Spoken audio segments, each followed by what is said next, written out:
Welcome back, ladies and gentlemen. Korudo here with yet another video game collection. This time we're going to be taking a look at my Super Nintendo collection. Alright. First up, Animaniacs. This was given to me as a gift, and I loved the show at the time. Animaniacs was just so awesome. And you could go around as Yakko, Wacko, and Dot, just do side-scrolling platforming. I mean, now we have first-person shooters. Back in the 90s, it was all about platformers. F-Zero, the original. F-Zero, I really never played much as a kid. In fact, I never even heard of Captain Falcon until Super Smash Bros. But I wanted to give this a shot. It's a lot of fun. It's just a fast-paced racer. I was more accustomed to kart racers, but this is pretty good. I would say it's pretty up there. Killer Instinct. Yeah, I know, that was lame. Killer Instinct was a fighting game with that was released in the arcades, but I never played in the arcades. I just remember it on this little old black cartridge.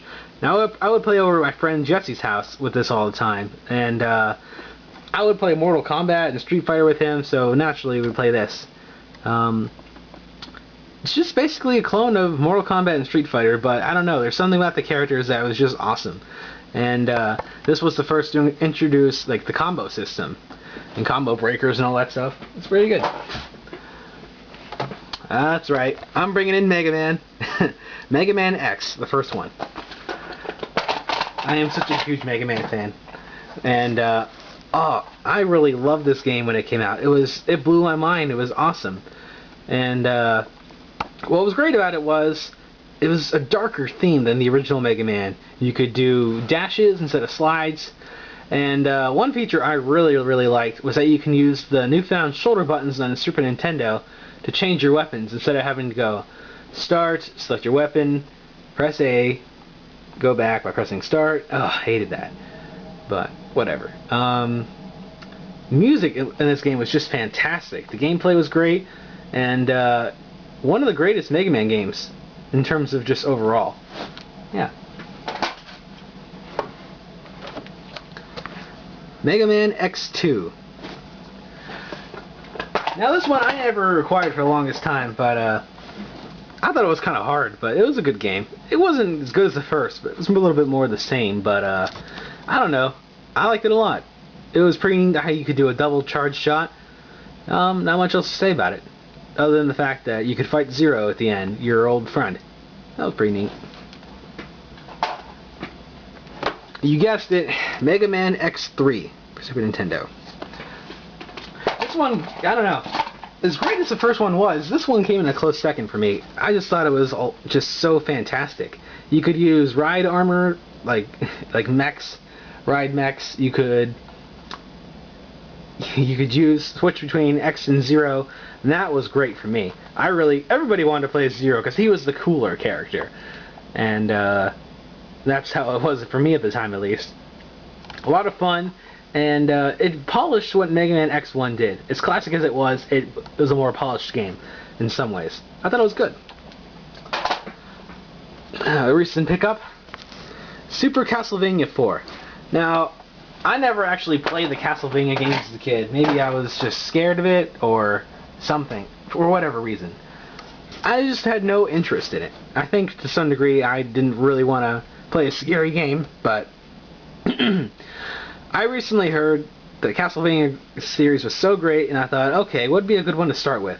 And this is a reimagining of the very first Castlevania, and you can whip in 8 different directions, so I figured it was a good place to start.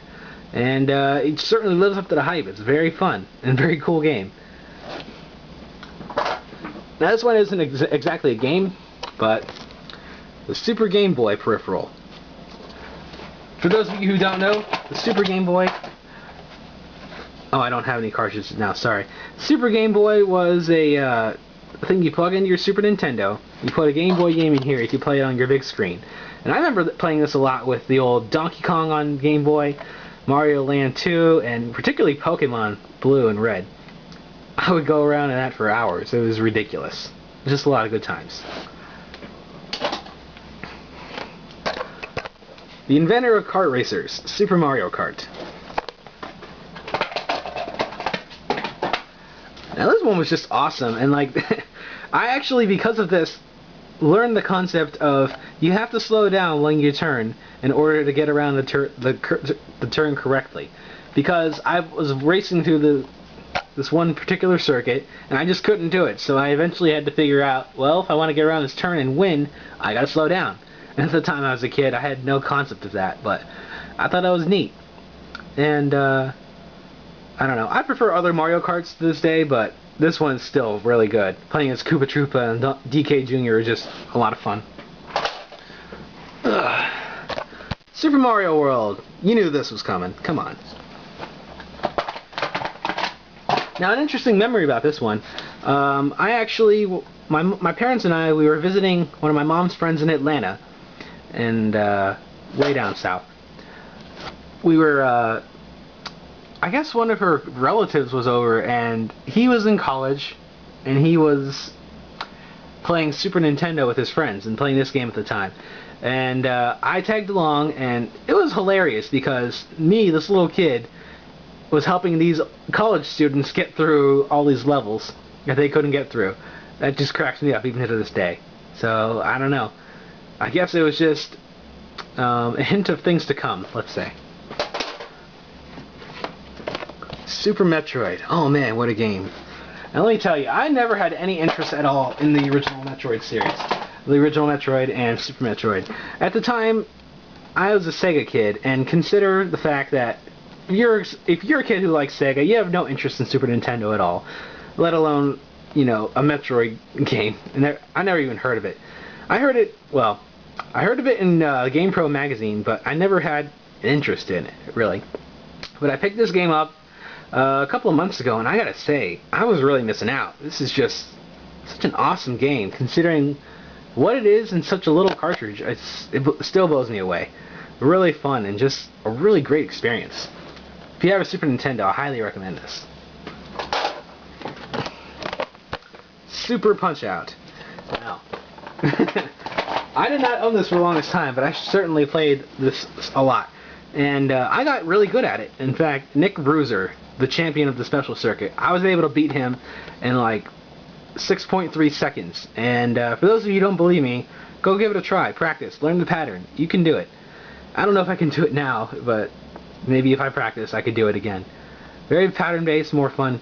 I like this in the original Punch-Out because you could do more. You could do rapid-fire punches, and the boxers just had more personality. I still like the first one, but I played this one more overall. Starfox, the first one. Now, if you were around when this game launched, you were amazed because the FX chip in here made polygons and simulating 3D really well. I just couldn't believe it. It was like, wow, I can't believe it. It's a 3D game, and I don't think it aged as well as it could have, but it's still very fun to play. And taking the alternate paths are just a lot of fun. I played more of the remake on Nintendo 64, Star Fox 64, or if you're abroad, Star Wing. Or rather, this is Star Wing, the other one being Lilat Wars. Still a great game, though. And lastly, Teenage Mutant Ninja Turtles Tournament Fighters. Now, there were different tournament fighters made on different consoles. Nintendo with Raphael. Nintendo with Leonardo, I think? Whatever. Genesis with Raphael, and Super Nintendo with Donatello. They were all developed by different people, I guess. And this was my favorite. It was just a lot of fun. It was basically a Street Fighter clone, but I remember my one friend who introduced me to Street Fighter was playing this, and I was like... Among other things, I was a huge Ninja Turtles fan, and this was just so awesome. I only played as Donatello because I couldn't do any of the moves, and he had the best range, but it was, so many hours on this game. I can't even believe it. Well, there you go. That was my Super Nintendo collection. I hope you enjoyed, and once again, if you have any recommendations for me to expand my collection, please let me know. This has been Korudo. Thanks for watching.